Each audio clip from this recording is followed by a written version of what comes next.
প্রথমে ধরা পড়ে রক্তের ক্যান্সার, তারপর কোভিড সংক্রমণ। বেশ কয়েক সপ্তাহ ধরে বোঝাই যাচ্ছিল না ইনা বুরকার্ট বাঁচবেন কিনা। একসময় তাকে ভেন্টিলেটরেও রাখতে হয়।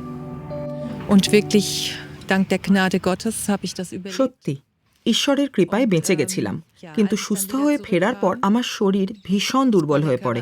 তখন আর কেমোথেরাপি নেওয়া অসম্ভব ছিল। Abgesehen wurde.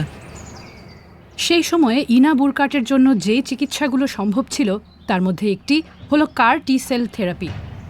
Und ich weiß noch, dass ich das প্রথমবার নামটা allererste শুনে আমি Mal জিজ্ঞাসা করেছিলাম nachfragen এটার বানান musste, কি এবং আসলে কি wie ধরনের man das চিকিৎসা এটা, schreibt und was das কারণ genau এর আগে ist, weil জীবনে ich কখনো wirklich noch nie in নামই meinem ganzen শুনিনি। Leben davon gehört hatte. এই জটিল নামটা হচ্ছে এক ধরনের ইমিউনোথেরাপি। এই চিকিৎসায় শরীরের নিজের টি সেল ব্যবহার করা হয়। সাধারণত এই কোষগুলো রোগ জীবাণু শনাক্ত করে এবং সেগুলোকে ধ্বংস করতে সাহায্য করে। কার টি সেল থেরাপিতে রোগীর শরীর থেকে টি সেল সংগ্রহ করা হয়, তারপর ল্যাবে সেগুলোর জিনগত পরিবর্তন করে ফিরিয়ে দেওয়া হয় শরীরে।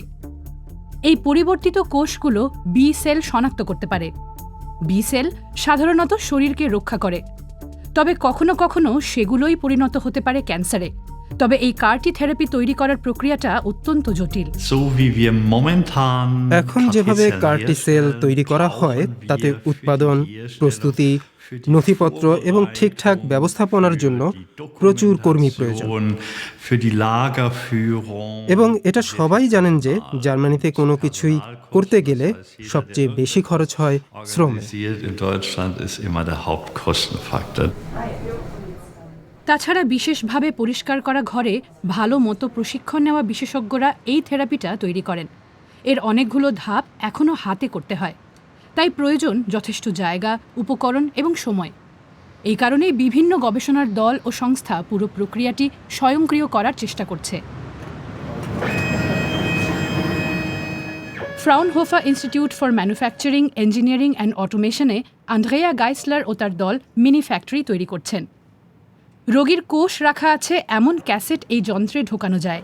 ক্যাসেটটি মেশিনে ঢোকানোর পর উৎপাদনের বিভিন্ন ধাপ স্বয়ংক্রিয়ভাবে চলে।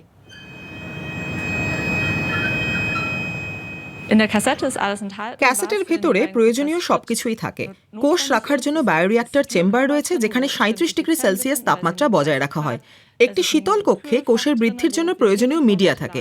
একটি ফ্রিজিং অংশে জিনগত পরিবর্তন আনার ভেক্টর সংরক্ষণ করা হয়। যতক্ষণ না এই কোষ প্রস্তুত হচ্ছে ততক্ষণ মানুষ বা রোবট এই ক্যাসেট এক যন্ত্র থেকে আরেক যন্ত্রে নিয়ে যাবে। ফেস্টো বলে এসলিঙ্গেন শহরের একটা সংস্থা অটোমেশন প্রযুক্তি তৈরি করে। ফ্রাউনহোফারের সঙ্গে মিলে তারা ক্যাসেটের জন্য বিশেষ উপাদান বানাচ্ছে। এই উপাদানটা থাকলে প্রয়োজনীয় তরল পদার্থ নিয়ন্ত্রণ করতে মানুষের হস্তক্ষেপ দরকার হয় না। প্রযুক্তিগতভাবে এটা বড় একটা চ্যালেঞ্জ। পরিচ্ছন্নতা ও জীবাণুমুক্ত পরিবেশের ক্ষেত্রে আমাদের খুব কঠোর মানদণ্ড আছে। রোগীর শরীরে ফেরত যাবে এমন কোনো কিছুই নিয়ন্ত্রণের জন্য ব্যবহৃত বাতাস, লুব্রিক্যান্ট বা অন্য কোনো দূষকের সংস্পর্শে আনা যাবে না, সেটা আমরা নিশ্চিত করি। এছাড়া একজন রোগীর কোষ অন্য রোগীর কোষের সঙ্গে কোনোভাবেই যেন মিশে না যায়। ফ্রাউনহোফারের তৈরি প্রথম মিনি ফ্যাক্টরির কাজ প্রায় শেষ। এটি কার টি সেল তৈরির প্রথম ধাপ, অর্থাৎ জিনগত পরিবর্তনের কাজটা করতে পারবে। তবে বাকি ধাপগুলোর জন্য আরও মিনি ফ্যাক্টরি তৈরি করতে হবে, সেটাতে লাগবে বেশ কয়েক বছর। হাইডেলবার্গ ইউনিভার্সিটি হাসপাতাল অবশ্য অন্য পথ বেছে নিয়েছে। এখানেই ইনা বুরকার্ট তার কার টি সেল থেরাপি পেয়েছিলেন। হাসপাতালটা এই ধরনের কোষ ভিত্তিক থেরাপি তৈরিতে বিশেষজ্ঞ, তবে এখানেও উৎপাদনের কয়েকটা ধাপ এখনও হাতেই করতে হয়। বিশেষজ্ঞদের মতে পুরো প্রক্রিয়া স্বয়ংক্রিয় করতে পারলে চিকিৎসার খরচ অনেকটা কমে যাবে। বেশ অনেকটা খরচ কমতে পারে। মোটামুটি বলতে গেলে 30 এমনকি 40% পর্যন্ত কমানো সম্ভব। এখন যে চিকিৎসার খরচ 2.5 লাখ থেকে 4,20,000 ইউরো, সেখানে এই অঙ্কটা বড় একটা পার্থক্য।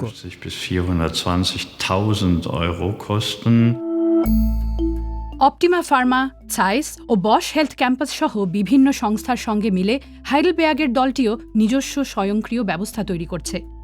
এখানে রোগীর কোষ একের পর এক স্বয়ংক্রিয় ধাপের মধ্য দিয়ে যায়। মানুষের কোনো হস্তক্ষেপ বা সাহায্য ছাড়াই শেষ পর্যন্ত প্রস্তুত হয় চিকিৎসার এই কোষটা। এতে সময় বাঁচে।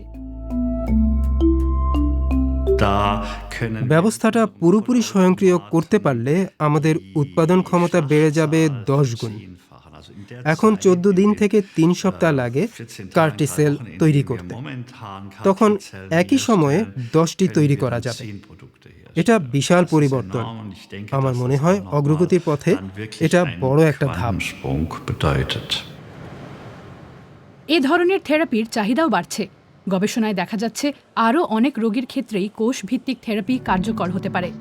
আগামী 2 বছরের মধ্যে হাইডেলবার্গের রোগীরা প্রথম এই স্বয়ংক্রিয় পদ্ধতিতে তৈরি কোষ পেতে পারেন, ইনা বুরকার্টের মতো রোগীরা, এবং আশা করা হচ্ছে ফলাফলও হতে পারে একই রকম।